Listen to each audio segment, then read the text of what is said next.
feeling Don is going to miss these incredibly talented kids, that's for sure. Good afternoon. I'm too pleased to be part of this joyous celebration of Don's career and his leadership at Kinkaid. This is only my second year at Kinkaid, and actually before accepting the position, when Don and I were speaking, I asked him how many years he planned to stay at Kinkaid, and he said, well, 2 or 3 more years, probably. Well, Don, I wish it had been 3, but it's been an incredible 2 years, and thank you so very much, and good luck to you and Mary in this next stage of your life. In fact, my last head, knowing that I had some concerns about switching heads early in my tenure, assured me that going to work for Don was the best move. He told me Don was one of the most well-respected and highly regarded school heads in the country. And he was right. Why? Well, Don is the type of leader who does not micromanage. He always listens. He always asks your opinion before weighing in himself. He offers priceless advice on how to approach a situation, because more likely than not, he's dealt with this issue himself, or one like it before. He rarely directly disagrees with an idea or a thought, but I have learned in these 2 years to read Don to get a sense of when I might want to head in a different direction. For instance, Don might say, "Do you think that is a good idea?" Well, of course not. Or he might say, "I'm not sure I would do it that way." Neither would I. Or he just might arch his eyebrows and get a wide grin and laugh. And not the funny ha-ha laugh. Well, it must be time to ask Don for his advice when I see that. And that advice has proved invaluable. Why? Because Don understands the mission of the school better than anyone. When he spoke to the new faculty about what the mission means to him, he captured in words why we all think the school is so special. Lots of schools talk about arts, athletics, academics, and their mission statements and the importance of building relationships. But Don has made sure the school always executes on its mission.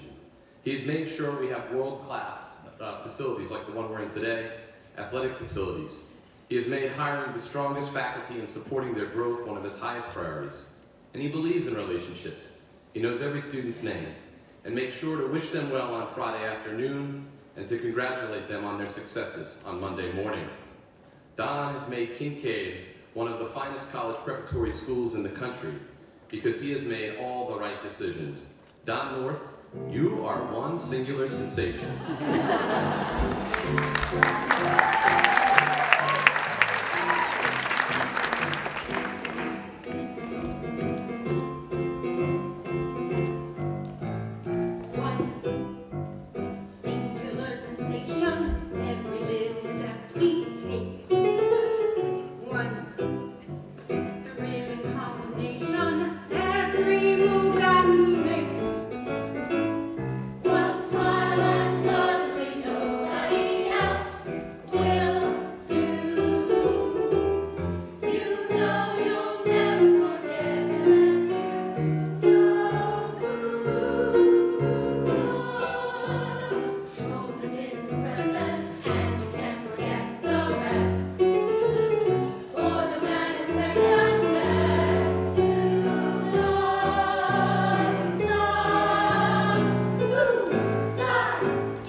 Don North is a sensational dad, too. You are, Dad. We know this is true because we are his daughters. Growing up, our older sister, Catherine, Angie, and I all looked to our dad for guidance and advice. Most of the time, this would happen through talks around the kitchen table, while driving the car, or sitting on the couch watching TV. But since our dad was headmaster, we also benefited that he made to the students. We actually loved those speeches.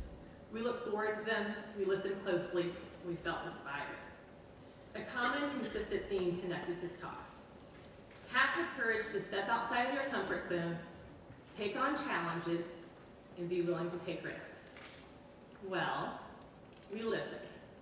In fact, we listened so well that after graduating from college, our older sister Catherine joined the Peace Corps and moved to West Africa. I taught in South Central Los Angeles, and Angie moved to Barcelona. We've since joked that my dad might not have spoken so much about stepping out of your comfort zone if he had known how closely his 3 daughters were listening. Joking aside, Dad, whether at home or at school, your wisdom has inspired us and shaped who we are today. Something that might surprise people who only see our dad at school is that he can be incredibly goofy and even a True. prankster. A lesson I learned, Dad, when I was in the 6th or 7th grade and I went with my dad to the car wash. I know you know what I'm going to say. We had been through what we call the wishy-washy many times before. I had a very certain expectation of what was going to happen, sitting as I was in the front seat next to my dad. That was until I heard and saw my window roll down. I was sure this had to be a mistake, until I looked to my dad and I saw that twinkle in his eye. And I know many of you know what I'm talking about. That twinkle means that something very funny is happening. And in this case, it was happening to me. I was getting wet from the wishy. So everybody might not know that my dad is goofy, but something that I know is clear to everyone is how much my dad cares about all students. Going back all the way to when Dad was upper school principal, I remember how we loved to hear his stories about the accomplishments of upper school students. Our dad was so proud of all the students, and he told stories of their many different accomplishments: academic, athletic, and in the arts. But he didn't just talk about talent. He talked about values. And it was clear that being hardworking and determined were among the values he admired most in his students. Another thing that many of you probably have noticed is that my dad remembers details about people. One example is a recent conversation I had with him on the phone. He was telling me about how some of the Kinkaid athletes performed at the Texas Relays. And he didn't just talk in generalities. He talked in specifics. He said Raven is an outstanding junior. She ran a 2:06 in the 800, the fastest high school time in the nation so far. Then he talked about a sophomore, Tai Jay. He said she got 13th in the shot put and 27th in discus. It's always been clear to us how deeply our dad cares about all students. Last, we can't talk about Dad without talking about our mom.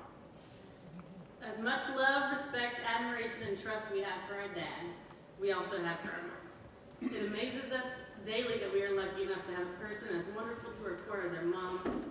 They together are what we truly consider to be a perfect team of parents.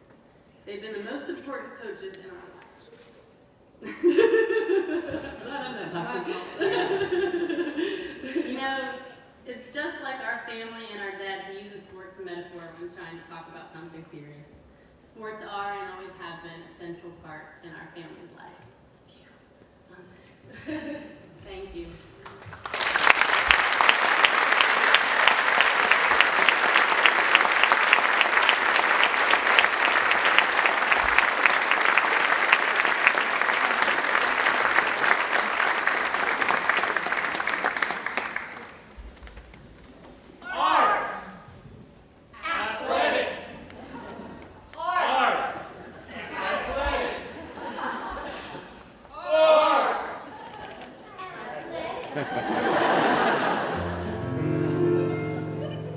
Anything you can do, I can do better. I can do anything better. Yes, I can. Yes, I can. No, you can't. Yes, I can. Yes, I can. Well, Coach Mack, if you do something better, it was because these state-of-the-art gyms were built before the fine arts facilities. And, by the way, how many coaches do you really need for a 7th grade football team? Now, Patty, let's take a look at what you really have right now. You have the Cosmo Hall Theater facilities. You have